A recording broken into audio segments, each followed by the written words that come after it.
Sawadee and welcome to the MMA Monday here for the Funkit Pod. It's Monday, that means we gotta talk about MMA. And this time around, it's gonna be a little bit shorter than usual because there was no major MMA event this past weekend. There have been a few MMA events, obviously, but nothing Bellator or UFC. And one championship, it was a pre-recorded event that they showed because the event that they planned to have in Singapore, the all-female event, got postponed due to COVID. That not a native speaker, that spread again more in Singapore. So that's why they showed a pre-recorded event that hasn't been aired before. So let's quickly talk about the main event from this pre-recorded event. It was a Muay Thai match between two Muay Thai superstars here from Thailand. We had Samapet versus Kulabdam, which is basically the number 1 ranked Muay Thai fighter in that division versus the number 3 ranked fighter in that division. As I mentioned in the preview last time, lots of my coaches actually said Kulabdam is going to take it. Kulabdam is going to knock him out. Well, I picked Samapet and, well, I mean, I'm wearing the goat shirt for a reason, right? Of course, Samapet won. It was a bit, I don't want to say boring, but tactical in the beginning of the first round.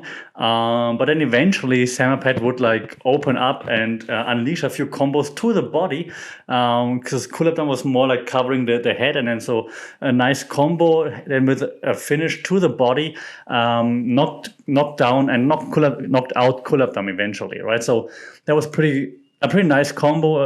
It was in round 1, the KO for Samapet, who establishes himself as the number 1 in that division and won championship. So that was a nice finish. The rest of the card, to be honest, is nothing to write home about. It's cool that they still have those events and that new talent can prove themselves and so on, right? But overall, nothing bad.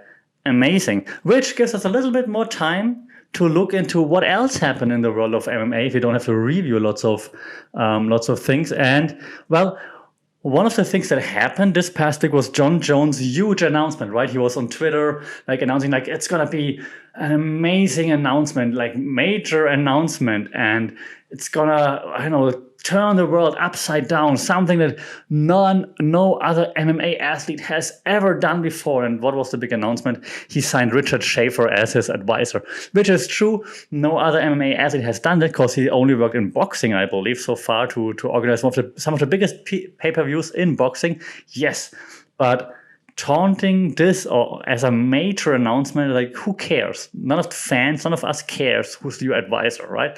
Chael Sonnen had a field day with this, of course, just keeping digging at Jones. Jones responded how Jones does, hurt feelings and all mad and insulting Chael Sonnen and so on. Eventually deleted all those tweets again, of course. That was an interesting back and forth. And Sonnen even said on his podcast, he's like, John, I'm a troll. You know I'm a troll. Why would you react like this to me? And then you did all those. So Jon Jones, no. But with Schaefer, apparently Dana White likes Schaefer as well. So maybe they can figure something out here. Who knows? But this is not a major announcement. Lots of talk about Cody Garbrandt as well. We talked last week already about the Jake Paul tweet that where Cody Garbrandt responded.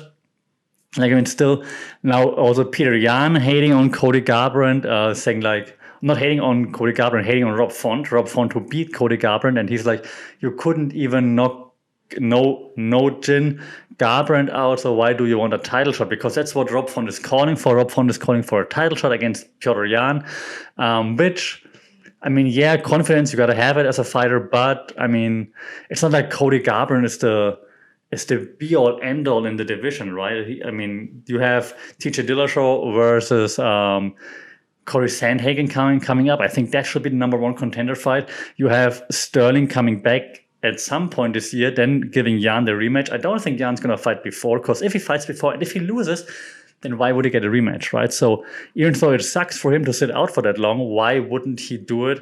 Because he's got the rematch set in stone, basically.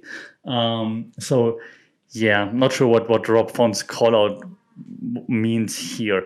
What else do we have? We have Giga Chikadze calling out Calvin Kattar. Giga Chikadze with the Giga kick, right?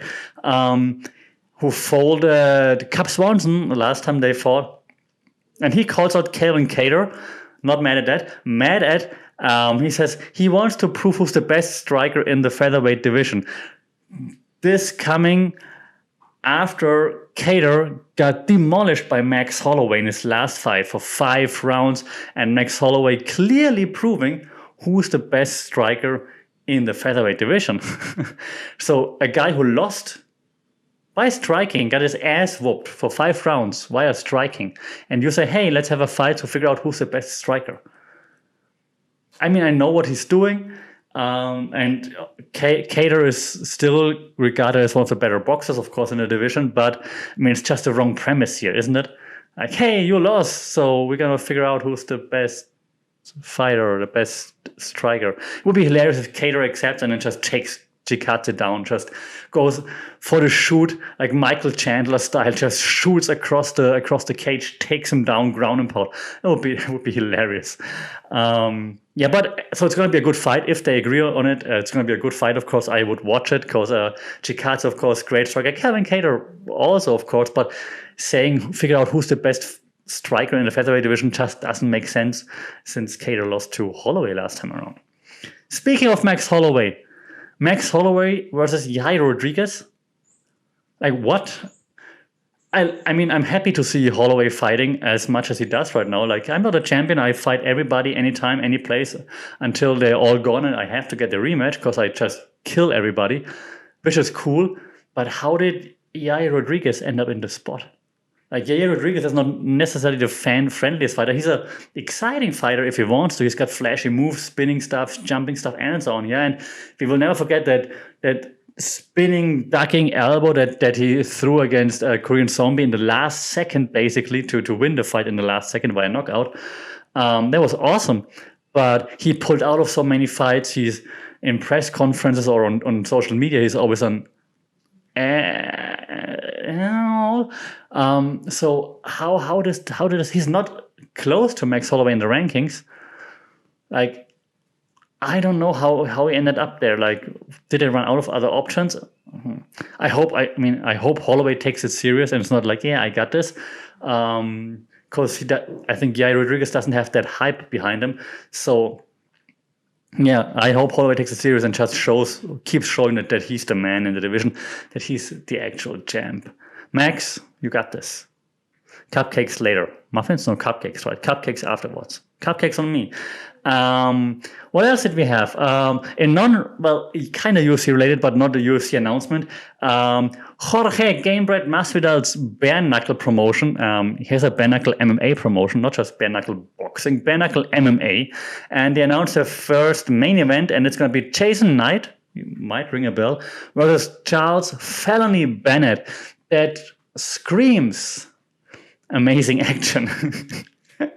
We're all gonna watch it anyways, at least the highlights, right? We can make fun of it all we want. We're all gonna at least check out the highlights on MMA Fighting or something. All right.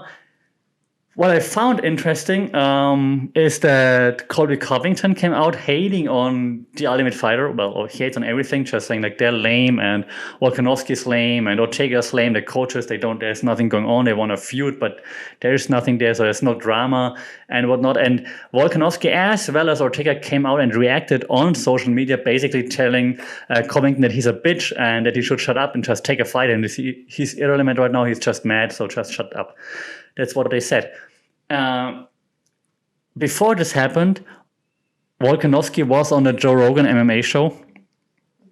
And I tried to listen to it, but it's just really hard to listen to Volkanovski for like a long time. I think I made it for an hour, but I mean, the interview was like 3 hours or so. They had like another wrestler in there too, but it was like 3 hours. I couldn't. Sorry, Alex. It's just really tough for me. Maybe it's the accent. I don't know. But it was just tough. But he said he thinks that Brian Ortega was fake during The Ultimate Fighter. But when Joe Rogan said, like, what do you mean by fake? It's like, just fake, fake. He's, just fake. So he couldn't elaborate. And eventually he said, maybe it's just me trying to find something to be mad about. And Rogan was like, yeah, I think that's it. But I do agree with the sentiment. I also think that Ortega doesn't seem to be authentic when he's on Embedded and so on in interviews. but I could also not put my finger on like what's the fake thing here. So let's see. They're gonna fight in September apparently, so this should be fun. A few other news before we then move on to the preview. Khabib actually also, he's saying a lot right now. Ever since he retired, he's giving more interviews, right? So he said he thinks Dustin Poirier is going to end Charlie Olive's lightweight title reign. He thinks Poirier got all the skills that he needs to take the title from Charlie Olive's. I'm not sure about this. We will see. Let's hope DP ends Conor McGregor first, and then we can talk about it. I already mentioned Dillashaw versus Sandhagen, the upcoming fight for, I don't know, somewhere in July, right? And apparently DJ Dillashaw sent spies into the camp of Corey Sandhagen, like some of the students of Dillashaw's coach. They went into Corey Sandhagen's camp at the gym, and as soon as he started sparring, they took up some phones, filmed it, uploaded it to Instagram, tagged Dillashaw like, "Hey DJ, we got some footage for you," and so on. I mean, it's not really spying; it's just a bit weird to do this, right? Yeah, I still see Corey Sandhagen by jumping, spinning, backflip, kick something by Mortal Kombat. I hope so, at least.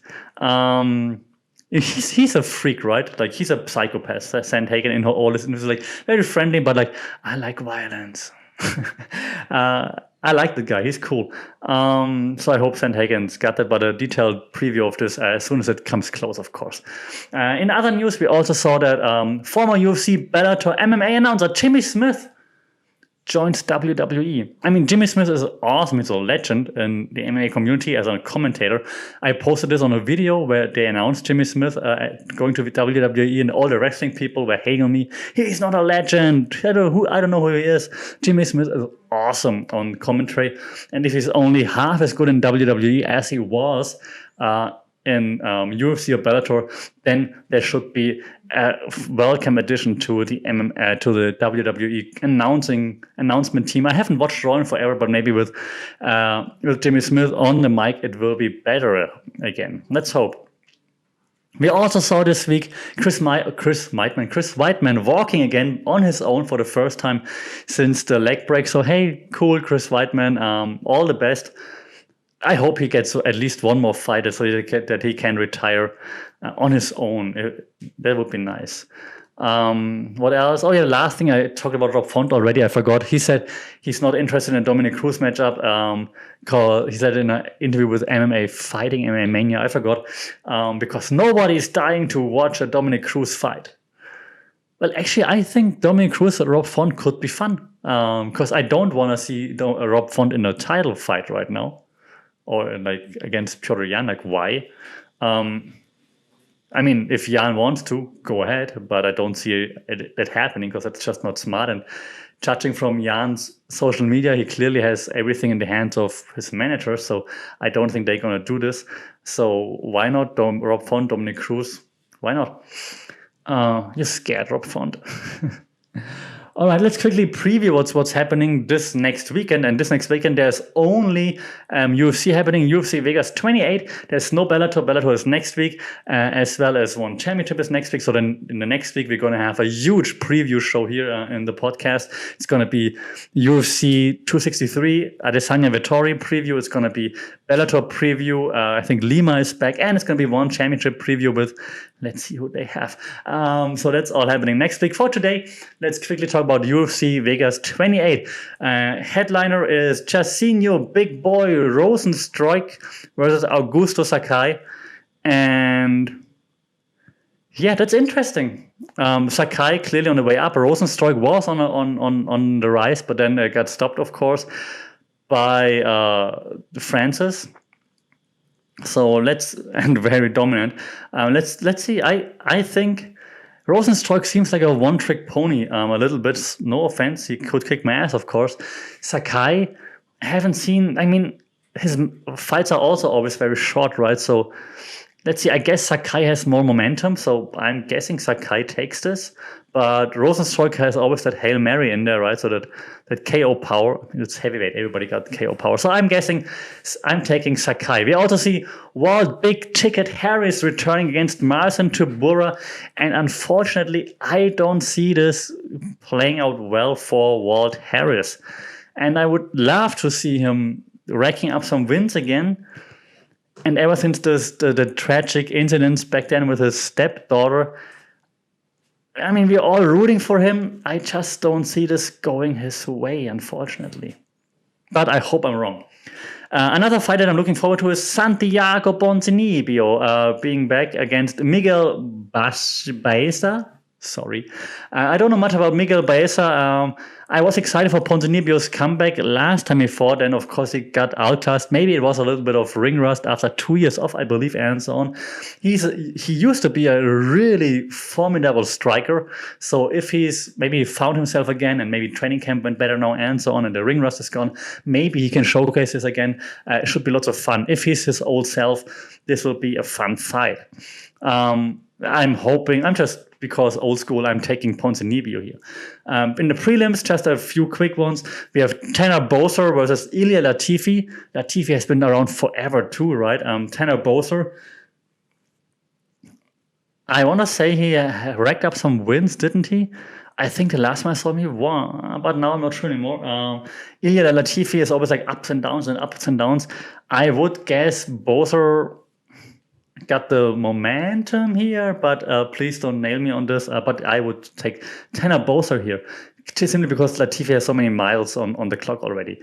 We also have Francisco Trinaldo versus Muslim Salikov. I don't know much about Muslim Salikov, but I like Francisco Trinaldo because the name is amazing. Francisco Trinaldo just sounds amazing to me. I'm sorry, and though I'm not making fun of it, I really think it's the coolest name on the whole card. So I'm picking Francisco Trinaldo just because it sounds cool, and I've seen him a few times. So I hope that's enough reason to pick him. What's going to be fun? Has the potential to be a fun fight, that's why I'm hesitating, is in the women's division, Montaña de la Rosa, also a cool name, versus Ariane Lipski.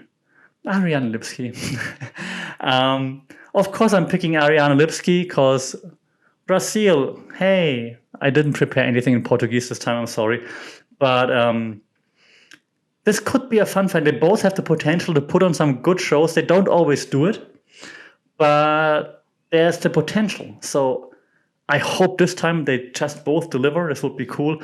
And then I'm picking Ariane Lipski to pull it off. All right, so those are my picks for the upcoming events this weekend. Let me know what you think in the comments on social media via email, funkitpod@gmail.com. This time just a short one. Next time, way more to talk about, so I'm looking forward to this one. But let me know what you think. You're excited about Big Boy returning against Sakai this weekend. How will it pan out? Do you think John Jones' big announcement will actually have an impact on the matchmaking? And, well, just let me know how you feel overall about all things MMA. Until then, stay safe, take care, and I'll see you next time.